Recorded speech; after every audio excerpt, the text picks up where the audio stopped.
va len chama leng ma la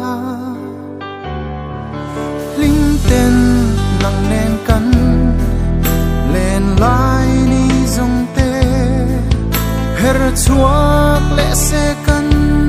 to na ya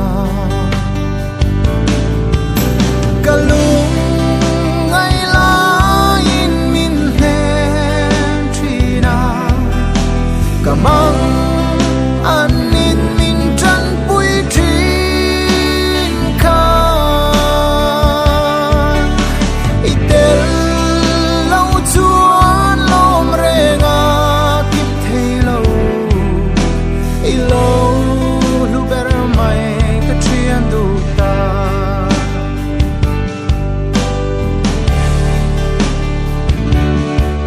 chun le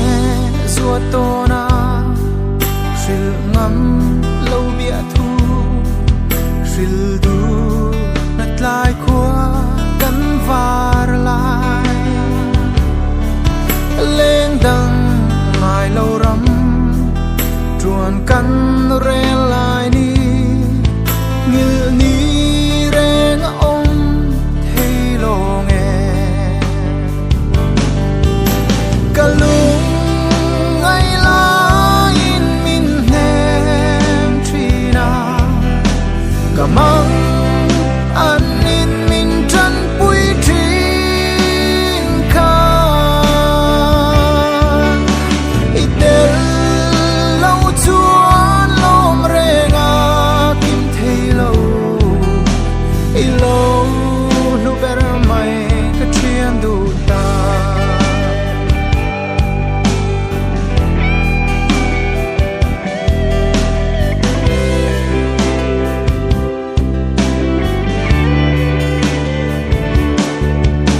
mangai na akha o kata trian ring om ikya nga om reng kanuang nge kata na irin om le chat na te kavong reng ang ka tinunga kalung ngai la in min hem trina kamang an in min tran pui trin ka itel lo chuan lom renga kim thei lo i lo lu ber mai ka trian du ta i lo lu ber mai ka trian du ta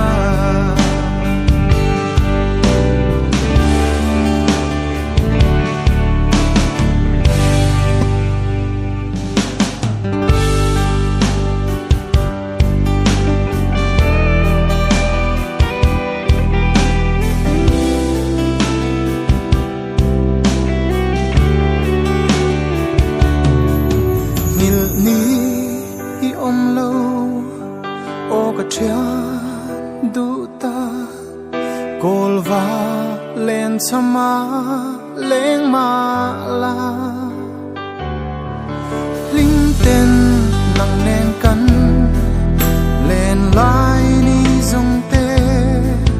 her chuak le se kan